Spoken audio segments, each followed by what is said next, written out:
할렐루야. 참 좋으신 주님의 은총과 평화가 우리 가운데 늘 함께 계시기를 주의 이름으로 간절히 축원합니다.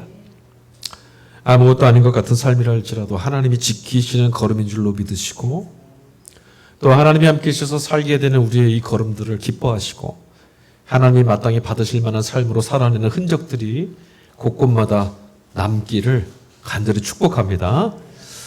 자, 여러분, 우리는 신앙의 사람들입니다. 신앙의 자리에서 우리가 믿는다라고 말할 때 그런 것들은 대부분 아마 이런 것들을 뜻하는 걸 겁니다. 첫 번째, 열심히 신앙생활하면 복 받을 것이다. 또 착하게 살면 좋은 일 생길 거다. 교회에서 인정받고 사회에서도 인정받고 세상에서도 성공할 수 있을 것이다. 내 믿음의 크기와 열정에 따라서는 하나님의 응답도 달라질 수 있을 것 같다라고 하는 믿음. 아마 우리가 생각하고 말하는 믿음은 이런 것들이 아닐까 싶습니다. 그러나 여러분, 성경을 통해서 우리가 읽게 되는 하나님이 요구하시고 바라시는 믿음이란 이런 것들과 조금 다른 것 같습니다. 하나님이 옳다라는 사실에 운명을 걸고 살아가는 것. 내가 붙들고 있었던 모든 것이 깨어져도 하나님만으로 충분하다는 것. 세상이 추구하고 있는 성공과 복이 아니더라도 하나님의 공의와 정의처럼 마땅하고 옳은 일에 응답하며 사는 것이 복이라고 믿는 것. 믿음은 내가 소유할 자격이나 업적이 아니라 하나님이 주시는 선물 같은 것이라는 이야기. 여러분, 이쯤 되고 보면 우리는 믿는다고 말하면서도 정작 믿음의 지향이 하나님이 말씀하신 것과는 너무나 터무니없이 어긋나 있는 것처럼 보입니다. 마치 같은 단어를 사용하고는 있지만 전혀 다른 말을 하는 것처럼 들리기도 합니다. 오늘 일독서 우리 구약 본문으로 읽었던 말씀은 이사야서 5장입니다. 7절까지 읽었는데요. 7절 말씀 그 뒷부분에 가보면 하나님께서 화 있을진저라고 말씀하시는 이들이 등장합니다. 7가지 내용. 그러니까 하나님께로부터 화를 받을, 저주를 받을 만한 사람들 7가지의 경우가 언급되고 있습니다. 여러분, 하나님이 저주하실 정도면 정말 볼품없고 형편없고 우리 보기에 너무나 싫은 그런 모습의 사람들의 삶이 아닐까 생각되겠죠. 그런데 여러분, 이사야 5장 7절 이후에 나와 있는 화 있을진저에 해당되는 사람들의 면면을 가만히 들여다보면 화를 받게 되는 그런 삶이란 것이 사실은 오늘 저와 여러분 세상이 그토록 바라고 원하던 삶의 모습들이라는 것에 놀라지 않을 수가 없습니다. 집이 있는데도 집을 더하고 땅이 있음에도 땅을 더하려고 하는 사람들, 새벽부터 독주를 따라가는 자들, 선을 악이라 말하고 악을 선이라 말하는 이들. 대체 우리가 복이라고 생각했던 것들이 어쩌다가 하나님께로부터 화 있을진저 저주받는 이들의 삶, 그런 것들과 똑같아졌을까? 왜 우리가 하나님께로부터 이것이 복이다라는 것보다는 화 있을진저라고 말씀하셨던 그런 중차대한 일에 우리 마음을 담고 살아가게 되었을까? 여러분, 우리는 여전히 오늘도 부와 권력, 쾌락, 자유, 그리고 내 자신을 기준 삼아서 판가름하고 내 마음대로 통솔할 수 있는 그런 영향력을 행사할 수 있는 지위 같은 것들을 얻기 위해서 하나님께 기도하기도 하고, 또 이런 것들을 누리고 있는 사람들을 보면 부러워도 하며, 이런 것들이 있어야만 행복하다라고, 이런 것들이 있어야만 정말 잘 살 수 있을 것 같다라고 하는 믿음을 붙들고 살아가고 있습니다. 문제는 하나님의 심판이라는 것이 바로 이런 것들 때문에 임한다라는 거죠. 우리가 복이라고 여겼던 것들이 하나님 앞에서는 화의 근원이라는 말씀입니다. 우리는 하나님을 너무나 몰랐고 하나님에 대해서 너무나 무관심했습니다. 우리는 하나님께서 이렇게 가라 하셨는데 저쪽이 옳다고 했고, 하나님이 이것은 복이라 하셨는데 이런 건 쓸데없다라고 했고, 하나님의 이것은 화 있을진저라고 말씀하시는데 이것 좀 달라고 매달려 왔습니다. 그러나 우리는 하나님을 몰라도 너무 모릅니다. 이사야 선지자가 오늘 말씀 속에서 들려주는 이야기는 포도원의 노래라고 하는 대목입니다. 사실 우리가 글록이나 읽었지만 이건 노래입니다. 곡절을 알 수만 있다면 여기에 맞춰서 부르면 좋겠는데, 하나님은 당신의 백성들을 위해서 무엇이든 아끼지 않는 분이다라고 노래합니다. 좋은 땅도 주셨고 거기에 이 박혀져 있는 돌들도 다 수고로 제거하시고 좋은 포도나무를 심으셨을 뿐만 아니라 망대를 세우고 포도주실도 틀도 준비하고 어쨌든 이 땅에서 결실되는 것들을 잘 거두게 하시려고 애를 쓰시고 온 정성을 다 기울이십니다. 마치 포도원 주인이 좋은 포도 결실하기를 기다리는 것처럼 하나님은 자기 백성들에게 기대하시는 결실이 있었습니다. 그렇게 해서 온 정성을 다하고 사랑하셔서 이들이 꼭 맺어갔으면 하는 열매가 있었는데 그게 바로 정의와 공의였습니다. 그런데 우리가 맺어내는 열매라는 것이 무엇이었냐? 오늘 말씀해 보니까 포악, 사람들에게 폭력을 행하고 악을 드러내며 삽니다. 그 한편에서 또 그런 그 포악을 일으키는 자들이 있는가 하면 다른 편에서는 이런 삶 때문에 울부짖는 이들의 슬픈 노래가 끊어지질 않는다. 이게 하나님이 지금 온 정성을 다하신 포도원 앞에 서 계시는 현실이었고 마음이었습니다. 신약성경 마태복음 20장에 가보면 오늘 말씀처럼 포도원 주인에 관한 이야기가 예수님의 비유로 등장하죠. 여러분 그 마태복음 20장을 읽으시면 포도원 주인이 어떤 분이라고 읽혀지십니까? 그 포도원 주인은 하나님을 뜻하는데 하나님은 능력, 자격, 쓸모, 효용 이런 걸로 사람을 차별하지 않고 그 누구라도 용납하시고 받아주시는 분이다 라고 말합니다. 그러면 여러분 마태복음 20장과 이사야서를 우리가 함께 읽게 되면 어떻게 되느냐? 포도원 주인은 그러니까 하나님은 우리 모두를 좋은 결실하라고 부르셨다는 걸 알 수 있습니다. 그러니까 우리는 쓸모없이 살아가는 이들이 아니고 그냥 우연찮게 살아가는 이들이 아니라 하나님이 좋은 열매 맺을 것이다라고 기대하고 바라고 소망하신 사람들이라는 거죠. 그런데 우리는 그런 은혜를 받고도 하나님의 부르심을 입었다라는 것에 그 은혜를 입고 있다는 것을 실감하지도 못하고 하나님이 기대하시는 말씀에 책임 무관심한 채 여전히 차별하고 배제하고 자신만의 특권을 만들어가는 일에만 몰두하며 살아가고 있습니다. 아마도 대부분의 사람들은 우리 한국 사회가 너무나 양극화되고 있다라고 걱정할 겁니다. 여러분도 그렇지 않습니까? 부자는 너무 부유하고 가난한 이들은 또 너무 가난합니다. 그런데 여러분 실상 한국 교회는 한국 사회보다 더 극심하게 양극화되고 있는 게 현실입니다. 그런데 우리는 이런 말을 하지 않습니다. 대형 교회는 정말 커져가고 있습니다. 멀티플렉스 같습니다. 미자립 교회는 더 많아지고 있습니다. 우리가 성경에서 읽는 박해나 순환의 핍박의 시대가 아님에도 불구하고 문을 닫아가는 교회들이 늘어가고 있습니다. 그런데 여전히 그런 현실에 내몰린 이들을 향해서 이런 꾸짖음이 들립니다. 열심히 목회해서 교회를 키워라. 너의 가난은 너의 게으름 때문이다. 무책임하고 무관심한 말들이 우리의 교회 현실뿐만 아니라 우리 일상에도 나뒹굴고 있습니다. 여러분 그러나 이런 말들은 역시 우리가 하나님의 뜻과 하나님에 대해서 너무나 모르고 있다는 것을 드러냅니다. 오늘 복음서를 읽었던 누가복음 12장 말씀 여기서도 우리는 뜨악한 본문을 마주합니다. 여러분 예수님이 세상에 우리가 살고 있는 이 세상에 오셨습니다. 예수님이 왜 오셨나요? 예수님께서 여러분을 찾아오신 까닭이 뭡니까? 예수님이 찾아오셔서 여러분의 삶에는 어떤 일들이 일어났습니까? 또 어떤 일들이 일어나기를 기대하십니까? 예수님께서는 오늘 이 복음서 말씀을 통해 이렇게 말씀하십니다. 나는 너희에게 불을 지르러 왔다. 같은 말씀인데 마태복음에서 뭐라 말하냐면 나는 세상에 검을 주러 왔다. 칼, 싸움, 분쟁, 전쟁을 일으키러 왔다라고 하셨어요. 여러분 우리는 예수님을 평화의 왕이라고 부릅니다. 그런데 오해하는 게 하나 있습니다. 예수님께서 평화를 이루시려면 평화의 왕으로 드러나시기 위해서 반드시 전제될 것이 있는데 예수님은 근본적으로 평화를 이루시기 전에 주님을 마주치고 만난 세상에 갈등과 분열을 가져다 주시는 분이라는 겁니다. 근데 여러분, 우리는 이런 말씀을 귀담아 듣지 않습니다. 그리고 애써 외면합니다.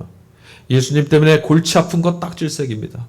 예수님 때문에 속 편했으면 좋겠고, 예수님 때문에 대충 얼버무려졌으면 좋겠고, 예수님이 다 용납해 주셔서 우리 허물도 가려졌으면 좋겠습니다. 우리들의 욕망도 하나님을 향한 믿음이라고 더 씌워졌으면 좋겠고, 하나님이 그렇게 받아주셔서 잘 됐으면 좋겠습니다. 그러나 주님은 분명히 말씀하셨습니다. 나는 불을 주러 왔다. 이 말씀이 뭐냐? 여러분, 예수님 때문에 갈등이 일어난답니다. 내가 있는 곳에는 갈등이 일어나게 돼 있다. 가족도 갈라지게 될 거다. 말씀하셨습니다. 왜 그럴까요? 왜 예수님을 만나면 갈등이 생길까요? 여러분, 우리가 예수를 만나면 세상에서 평화하게 살 수 없습니다. 왜 그럴까요? 예수님은 우리가 그동안 붙들고 있던 모든 것들을 다 깨뜨리시기 때문입니다. 그 안에는 내가 옳다고 여겼던 것들도 포함됩니다. 그 안에는 내가 복이라고 생각했던 것들도 들어있습니다. 내가 성공이라고 믿어왔던 것들도 다 그 속에 들어있습니다. 깨지게 됩니다. 심지어는 우리가 주님의 이름으로, 하나님의 이름으로 행하고 바라고 원했던 것들도 이 안에 들어있습니다. 여러분 혹시 예수님 때문에, 아니 예수 믿게 돼서 이제 이러지도 못하고 저러지도 못하게 되는 갈등에 내몰린 적이 있습니까? 혹시 지금도 그러십니까? 그럼 여러분 축복합니다. 주님을 잘 만나셨습니다. 예수님에 의해서 내가 붙들고 있던 것, 내가 의지하고 있던 것, 이것들이 부서지고 깨지고 부정돼야, 마치 그것들이 내게는 없는 것처럼 자유로워질 수 있어야 여러분, 우리는 비로소 하나님이 빚으시는 삶을 살아갈 수 있습니다. 축복합니다. 여러분 반드시 이 과정을 지나가실 수 있기를, 성령이 도우셔서 예수 안에서 깨지고 예수 안에서 부서지고 예수 안에서 부정되어서 예수님이 빚어가시는 것들이 여러분 안에 오롯이 남기를 간절히 축복합니다. 그러면 여러분, 하나님이 빚으시는 아름다운 삶을 살아갈 수 있습니다. 이 지점을 지나가지 않고, 이 과정을 지나가지 않고는 우린 예수님께 나아갈 수 없습니다. 그러니 여러분, 이런 경험이 유쾌할 리가 없죠. 신앙생활은 유쾌하지 않습니다. 이 모든 것들이 지나가기 이전까지는 신앙은 기쁨이 되지 않을지도 모릅니다. 이 모든 일들이 다 부서지지 않고는 신앙은 너무나 무거운 짐이 될지도 모릅니다. 혹시 여러분의 신앙생활이, 혹시 여러분이 예수님을 믿는 것이 무겁고 힘겹다면, 내가 지금 깨지고 있구나, 내가 지금 부서지고 있구나, 하나님이 다시 빚어야 될 것들이 지금 남아있구나 생각하시면 됩니다. 그러다 보니까 우리는 자연스럽게 십자가에 달리신 예수님을 깊이 들여다보려고 하지 않습니다. 예수님이 십자가에 달리셨다는 사실은 다 압니다. 그러나 예수께서 십자가에 달리신 분이라는 사실을 깊이 들여다보고 받아들이려 하지 않습니다. 그저 빨리 부활, 그저 빨리 영광, 그저 빨리 전능하신 하나님, 우리 예수님께 그런 이름을 붙여드리고 싶어 합니다. 우리는 예수님에 대해서도 무지합니다. 오해하고 있는 거죠. 11장부터 12장까지 이어지는 오늘 서신서 말씀, 히브리서 말씀인데, 이 히브리서 말씀 안에는 많은 사람들이 소개되고 있습니다. 여러분 다 읽어보셨고, 이 본문에 등장하는 사람들 무척 부러워하셨을 겁니다. 쟁쟁한 믿음의 사람들, 믿음이라고 하면 어디 가서 빠지지 않을 만한 대단한 인물들이죠. 구름대와 같이 허다한 증인들이라고까지 말합니다. 이들을 통해서 여러분, 우리는 믿음이란 것이 무엇인지를 배워야 합니다. 믿음이 뭘까요? 여러분, 우리들이 이들을 왜 부러워하죠? 여러분은 그동안 이 믿음의 증인들이라고 불리웠던 사람들을 왜 부러워했습니까? 그들이 이루었던 놀라운 업적 때문이 아니었습니까? 우리와는 다른 대단한 성과들 때문에 부러워하진 않았습니까? 그럼 잘못 읽으신 겁니다. 이들은 왜 믿음의 증인이라고 불리웠냐면 믿음으로 살아냈기 때문입니다. 이들은 모두 다 살아낸 사람이지 어떤 걸 가지고 하나님께 드렸던 결과물로 증명된 이들이 아닙니다. 그러므로 여러분, 믿음이란 것은 살아냄으로써만 드러나는 능력이라는 것을 알게 됩니다. 여러분, 믿음은 무언가를 성취하고 무언가를 이루어내고 무언가를 해내게 되는 그런 업적이나 이런 것들이라고 생각한다면 애당초 잘못됐다라는 말씀입니다. 히브리서 기자는 이 믿음의 근거가 나 자신에게 있는 것이 아니다라고 말합니다. 그러니까 우리의 의지, 우리의 굳센 마음, 결단, 능력 이런 거 아니라는 거죠. 오히려 믿음은 어디서부터 오느냐? 우리와 똑같이 연약하고 비틀거리고 넘어지고 쓰러지고 배신하고 낭망하고 추락해버리는 이런 이들을 붙드셔서 이들로 하여금 살아내게 하시는 하늘이 부어주는 하나님이 부어주신 능력, 이게 믿음이라는 거죠. 그래서 믿음을 하나님이 주시는 선물이라고도 합니다. 그런데 오늘 11장 39절에 가보면 이 성서 기자는 이렇게 놀라운 삶을 살아냈던, 믿음의 결과를 이루며 살아냈던, 결실을 이루었던 이 사람들을 보면서 뭐라 말하냐면 이 구약의 사람들은 그러나 약속된 것은 받지 못했습니다. 이렇게 말합니다. 무슨 말일까요? 그들이 믿음에 달려가긴 했지만 믿음의 근거는 없었다는 거예요. 그냥 믿었습니다. 그러나 여러분, 우리는 어떻습니까? 참 아이러니한 게 뭐냐면 우린 잘 믿지 못하는 것 같은데 이들과 달리 우리는 근거는 갖고 있어요. 믿음보다 더 중요한 사건이 있고 믿음보다 더 앞서는 사건이 있고 우리의 믿음과는 비교할 수 없을 정도로 새로운 놀라운 사건이 있는데 우리는 그것을 예수 그리스도 안에서 목격했습니다. 믿을 만한 근거는 보게 됐다는 거예요. 그런데 우리는 못 믿어요. 구약의 사람들은 근거는 없었어요. 그냥 하나님만 믿겠노라고 따라갔어요. 이제 우리는 분명히 믿을 수 있을 만한 근거를 받았음에도 믿지 못합니다. 이유는 하나죠. 그 근거가 믿을 만한지 아닌지를 모르고 있기 때문에. 여러분, 예수님의 부활이 왜 믿음의 근거가 될까요? 예수의 부활을 통해서 생명이 드러났습니다. 하나님이 얼마나 신실하게 구원하시는 분이신지 예수의 부활을 통해 입증됐습니다. 죽음이라고 하는 다 끝났다라고 포기하고 절망할 수밖에 없는 상황에서도 하나님은 구원하십니다. 이게 부활이죠. 우리가 이제 다 끝났다고 틀렸다라고 낭망해서 인생도 포기할 수밖에 없는 그런 벼랑 끝에 내몰렸을 때 하나님의 예수의 부활을 통해서 아직 안 끝났다고, 이제 구원이 시작된다고 말씀하시는 분이라는 거예요. 여러분, 이 구원이 어떤 것에 의해서도 하나님의 구원이, 저와 여러분들을 붙잡고 계신 하나님의 구원이 그 무엇에 의해서도 위협받거나 파괴되거나 깨지지 않고 온전하게 완성될 것이라는 것, 우리는 예수의 부활을 통해서 하나님이 그 일을 이루시는 분이란 걸 믿을 수 있게 됐습니다. 근거가 생긴 거예요.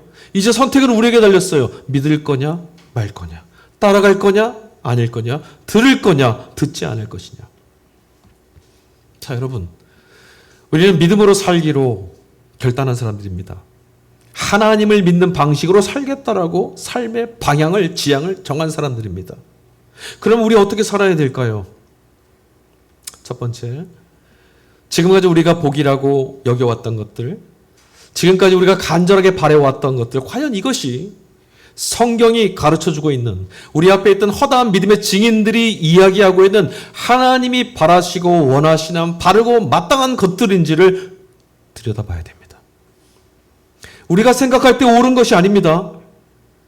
성경이 말씀하고 있는 마땅히 따라야 할 길이 맞냐라는 질문을 해야 된다는 거죠.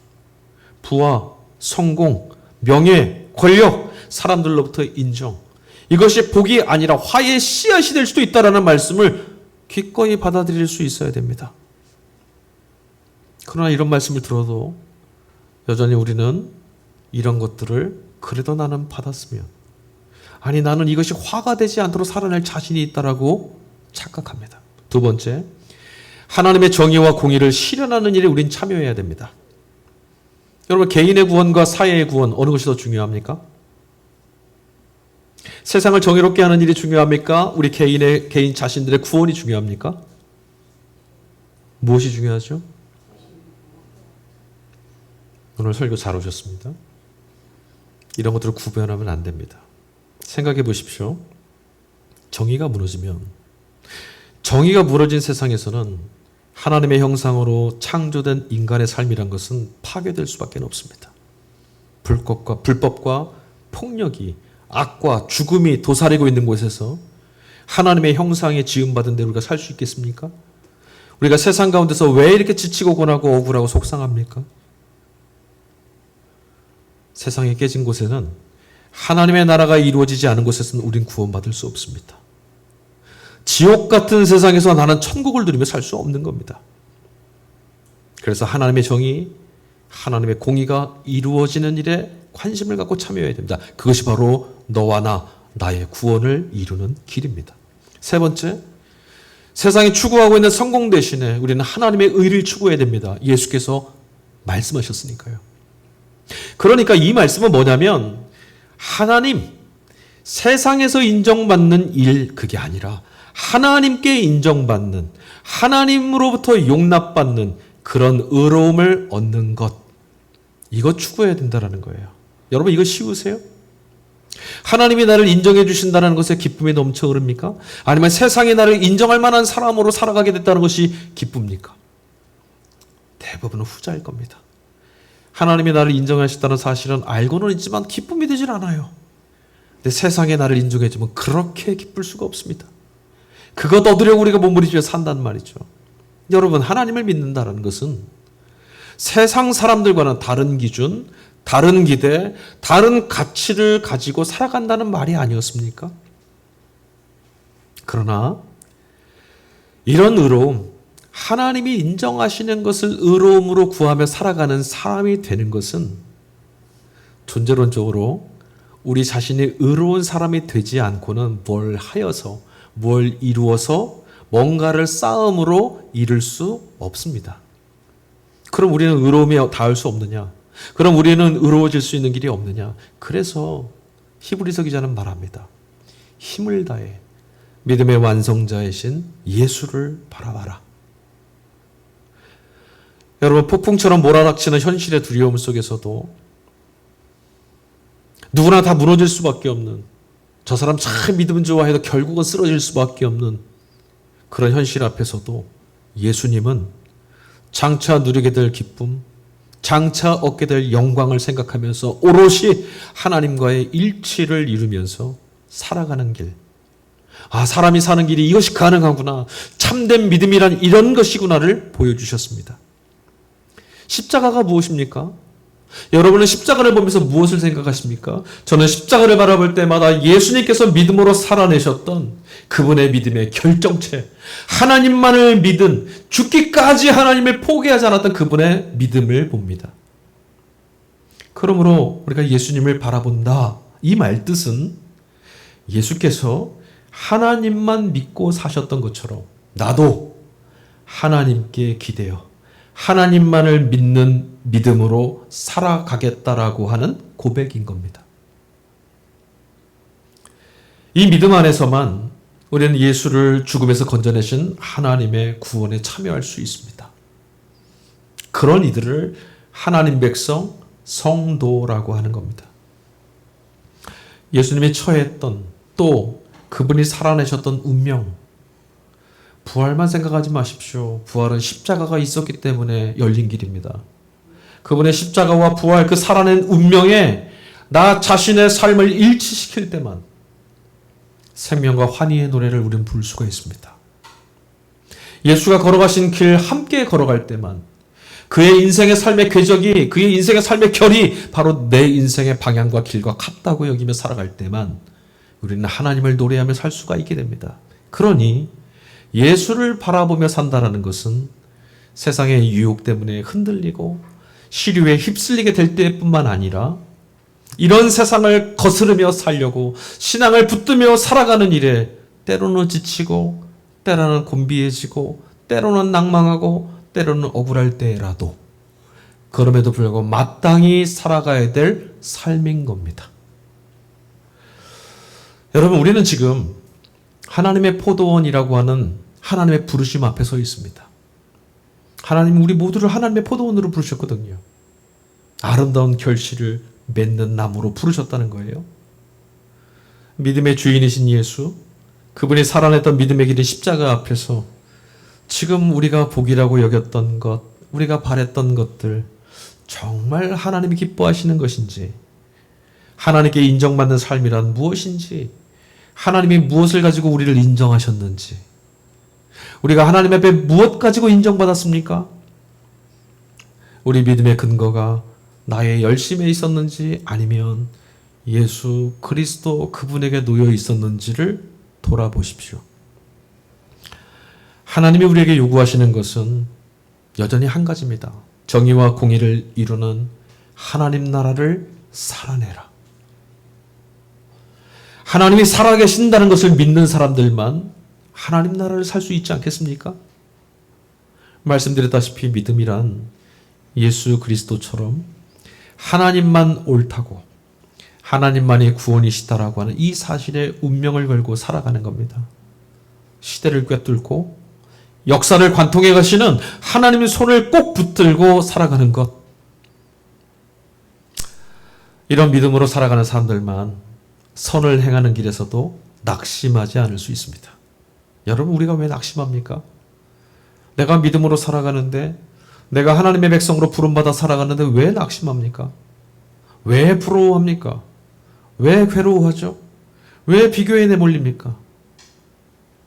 세상 안에서 세상 때문에 인생을 더 이상 절망하지 않고 풍성한 하나님의 나라를 살아갈 수 있고 그렇게 부르심을 받았다는 것이 우리에게 기쁨이 되고 죽음조차도 깨뜨릴 수 있는 능력에 사로잡혀 살아가는 길. 우리가 믿어왔던 것들, 또 우리가 믿어야 할 것들, 어쩌면 지금까지는 이것들이 일치되지 않았을지 모릅니다. 성경이 우리에게 믿으라 하셨던 말씀과 내가 믿고자 했던 것들이 자꾸만 달랐을지도 모르겠습니다. 여러분, 그 사실을 회피하지 마십시오. 받아들이십시오. 내가 하나님을 오해했고 예수를 오해했으며 구원을 알지 못했고 믿음을 착각했습니다. 그리고 지금껏 복이라 여겨왔던 것들, 지금껏 내가 살아왔던 삶, 예수를 믿으며 라고 말했던 나의 걸음들을 다시 한번 돌아보십시오. 하나님은 하늘에서 이루어진 당신의 뜻이 예수 안에서 이루어졌던 것처럼 저와 여러분, 우리가 살아가고 있는 이 땅, 이런 삶의 현장에서도 눈물 뚝뚝 떨어지는 그런 삶의 현실의 자리일지라도 하나님의 정의와 공의가 이루어지고 그 하나님의 나라를 기쁨으로 여기며 살아가는 이들의 삶을 기대하고 계십니다. 우리가 하나님이 여기 계시다는 것을 우리 삶으로 입증하고 드러내기를 원하고 계십니다. 이게 결실입니다. 여러분, 이 말씀에 귀를 기울이시기를 바랍니다. 여러분은 주님을 믿으며 살아가십시오. 주님만 믿고 살아가시면 됩니다. 주님이 우리 앞에서 믿음이 무엇인지를 보여주셨으니 그 주님을 닮아가시면 됩니다. 하나님은 믿음으로 살아가는 여러분들의 삶을 통해서 또한 여러분의 삶 가운데 풍성한 생명의 결실, 하늘의 결실을 가득 찬 하나님의 나라를 이루어 가실 줄로 믿습니다. 하나님이 그 일을 이루실 터이니 저와 여러분들의 인생은 복받았습니다. 생명의 노래, 환희의 노래, 세상의 어떤 목사의 믿음, 세상의 어떤 사람의 믿음 기웃거리지 마시고 우리 앞에 믿음의 경주를 다 마치신 예수 그리스도, 우리 앞에 하나님을 믿는 것이 무엇인지를 보여주신 예수님을 바라보면서 발걸음을 다시 맞추십시오. 그러면 성령께서 여러분을 도우실 거고 여러분의 믿음을 북돋워 주실 겁니다. 우린 이 사실을 증거하는 예수의 사람들입니다. 아멘. 우리 시간에 함께 찬양하기를 원합니다. 기독교 신앙은 예수 그리스도를 주로 고백하며 나아갑니다. 예수님을 통해서 우리는 발견했거든요. 하나님이 우리를 끝까지 사랑하신다. 하나님이 우리를 귀히 여기시고 포기하지 않고 타박하지 않고 뭔가를 가지고 우리를 인정하려고 잣대를 갖다 들이대시는 분이 아니다. 어떤 상황에 처해 있어도 우리 삶이 어떻게 깨져 있어도 당신의 백성으로 우리를 부르셨다는 사실을 하나님은 포기하지 않으신다. 우리를 사랑하시는 분이 계심으로 우리는 믿을 수 있습니다. 우리를 포기하지 않는 분이 있으므로 우리는 믿음으로 살아갈 수 있는 겁니다. 그래서 오늘 이 찬양 부르면서 내가 하나님 앞에 어떻게 부름받은 사람인지를 다시 한번 새겨 그 하나님 앞에 바르고 정직하게 응답할 수 있기를 간절히 소망합니다. 우리 함께 찬양하도록 하겠습니다.